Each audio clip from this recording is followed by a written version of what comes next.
c'uburundi buhi icumu mu mashinga gabintari y'ubugabo ku bugingo warapfuye ntiwapfuye warahabishijwe ntiwahababuka hagurukanu hagurukanu haburi. Si nous avons présenté ce militaire, nous le savons parfaitement bien, c'est contre les droits humanitaires internationaux. Mais si nous les avons faits, c'est pour sauver la vie de ce militaire, afin qu'ils retrouvent leur liberté, qu'ils rentrent dans leur pays et rencontrent leur famille. Je suis Kakoule Georges, journaliste indépendant spécialiste sur les questions de Grand Lac. Nous sommes aujourd'hui, samedi le 3 février 2024. Il est 11h, heure locale. Bonjour mon colonel. Bonjour messieurs les journalistes. Nous sommes venus vous voir pour un sujet très important concernant la présence de prisonniers de guerre de la force FNDB, que nous pouvons dire la force nationale pour la défense de la Burundi. Première question, qu'en est-il vraiment de cette situation? Vous en dites quoi? Merci beaucoup, monsieur le journaliste. Heureusement, vous avez dit, c'est une question tellement importante, comme vous avez dit. Donc, chaque fois, nous martelons là-dessus. Donc, cette coalition bilatérale entre le gouvernement congolais et le gouvernement burundais. Eh bien, chaque fois, nous disons cette coalition, donc, comme vous le savez, il y a le FARDC, et il y a la Force nationale pour la défense du Burundi, il y a les mercenaires blancs, maintenant il y a la SADC, il y a le FDLR, il y a les miliciens réservistes, comme vous le savez. Alors aujourd'hui, précisément, il s'agit de la question des Forces nationales pour la défense du Burundi. Donc, nous étions tellement étonnés. Dans quel sens un gouvernement responsable, un président de la République, son Excellence Ndayishimiye,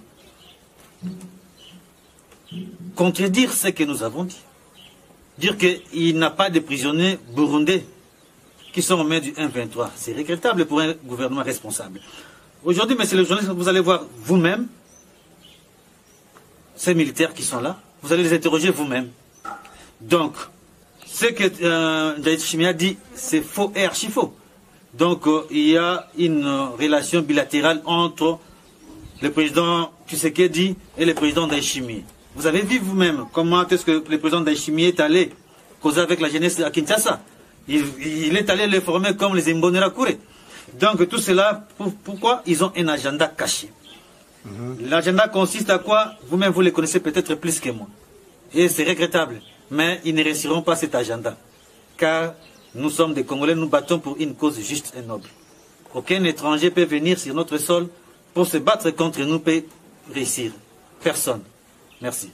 Merci mon colonel. Vous nous permettez de parler avec... Vous êtes libre, monsieur le journaliste. Je vous en prie, vous êtes libre. Merci beaucoup. Très gentil. Pouvez-vous vous présenter? Mushobora kwibwira umunyamakuru? Egome. Yitwa Agida Chef de Commissariat Trans. Matricule ni SC2568.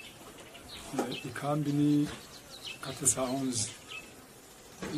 Ikomani ni première compagnie, premier peloton. Brigade ni 410. Division ni 4e division. Tu es marié? Urubatse? Yego marié. Père de combien d'enfants? Ufite abana bangahe? Batatu. Tu es né où? Wavukiye he? Navukiye Mwaro. Il est né à Mwaro. Merci beaucoup.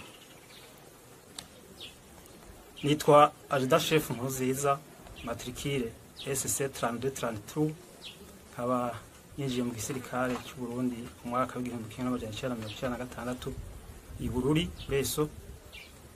Hanyuma nkaba narakoze mu makambi atandukanye.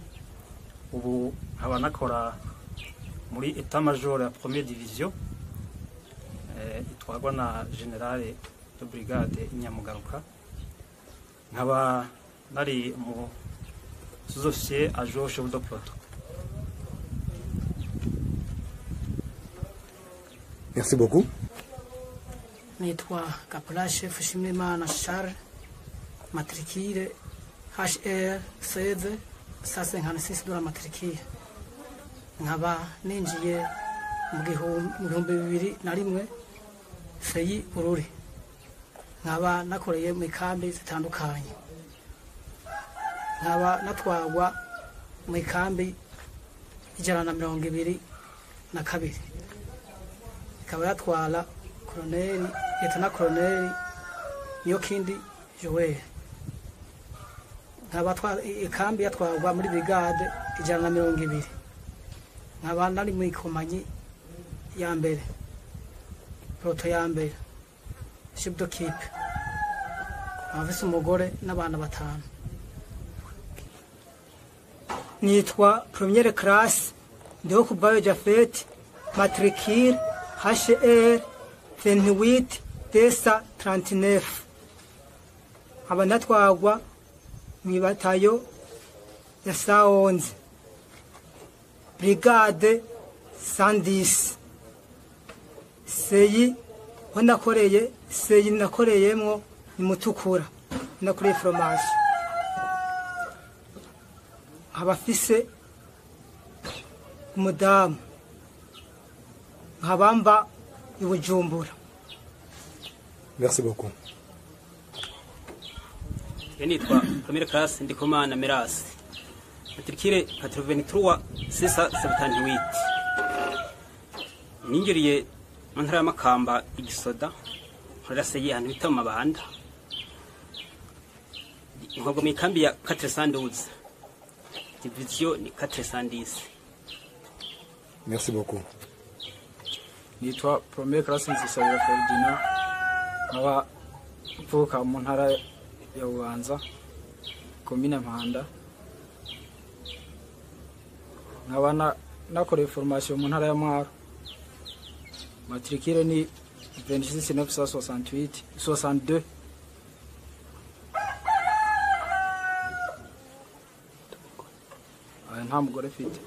Merci beaucoup. En effet, expliquez-nous brièvement comment vous vous êtes retrouvé ici en République démocratique du Congo. Muri make turagusaba ko ubutubwira uburyo wagaragaye ino muri République démocratique du Congo.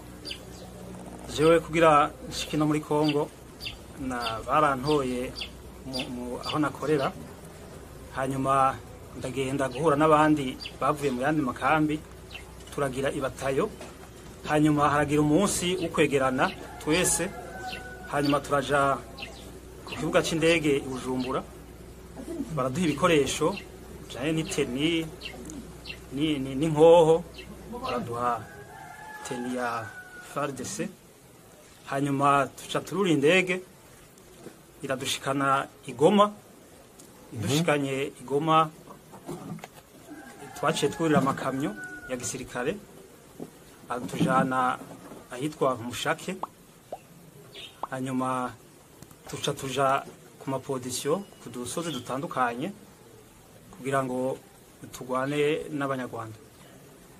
Merci beaucoup. Personnellement, j'ai été sélectionné dans mon bataillon. On m'a fait rencontrer avec d'autres militaires qui étaient venus d'ici et là. On nous a distribué l'uniforme de FARDC. On nous a fait monter dans l'avion. Juste quand nous sommes arrivés à Goma à l'aéroport, on a apporté le camion où nous sommes montés en nous dirigeant à Mushaki dans le but de nous battre avec les Rwandais.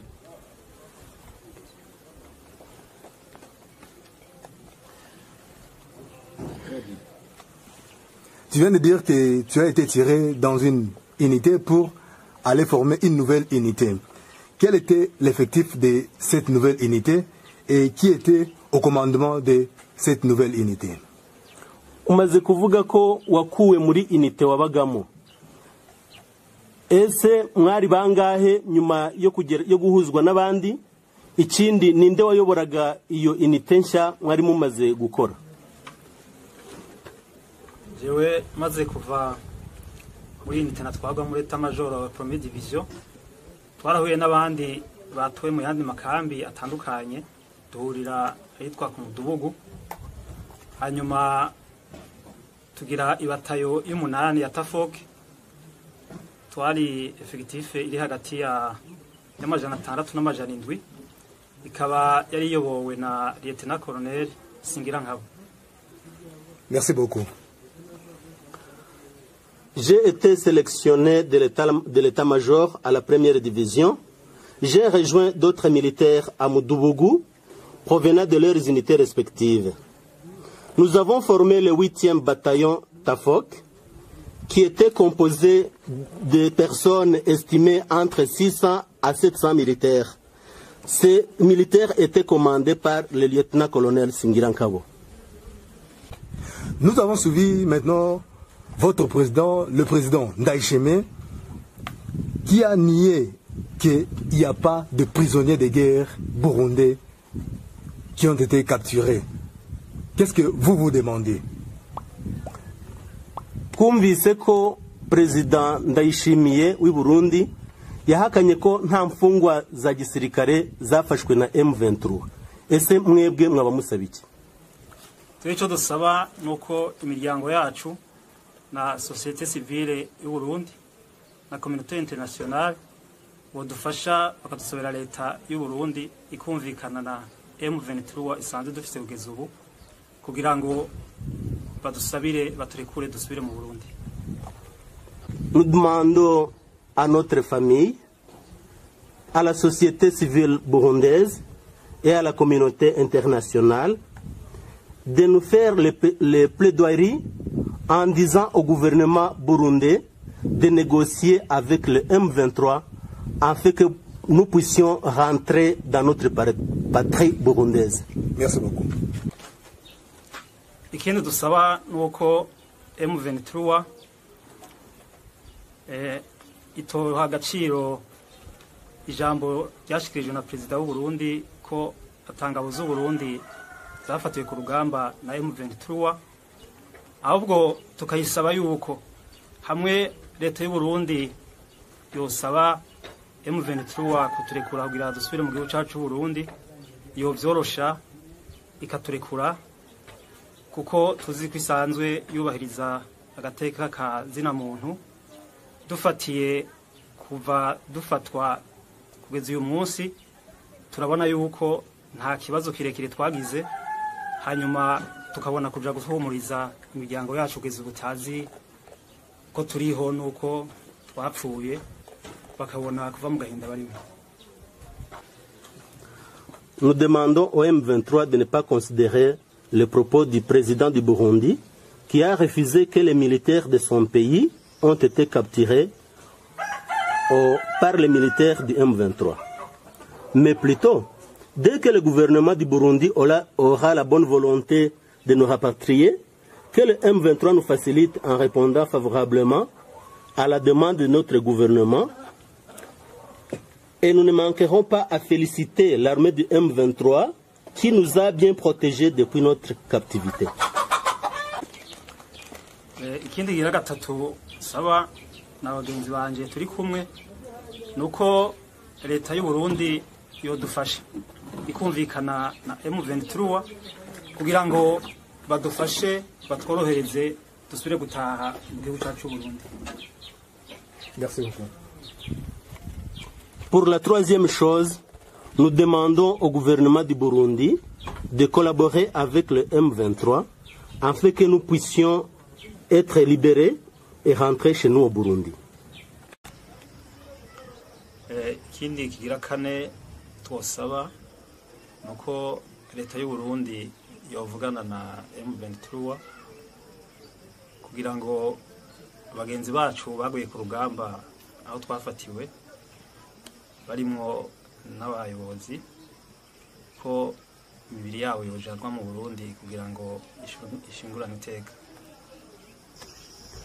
Nous demandons à notre gouvernement du Burundi de collaborer avec le M23 afin que le rapatriement des corps sans vie de nos confrères militaires et nos commandants succombés au champ de bataille là où nous avons été capturés, que ce rapatriement puisse être fait afin que nous puissions les ensevelir dans notre pays. Merci beaucoup. Merci beaucoup, mon colonel, pour cette interview. Merci. Je vous remercie en tout cas de votre part et de la part de toutes les autorités du M23.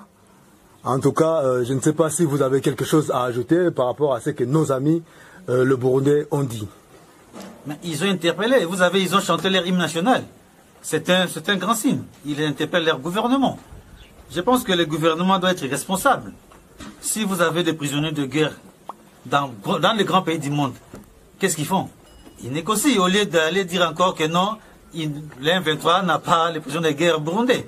Donc, ils ont interpellé même la communauté internationale. Ben, l'M23 est ouvert.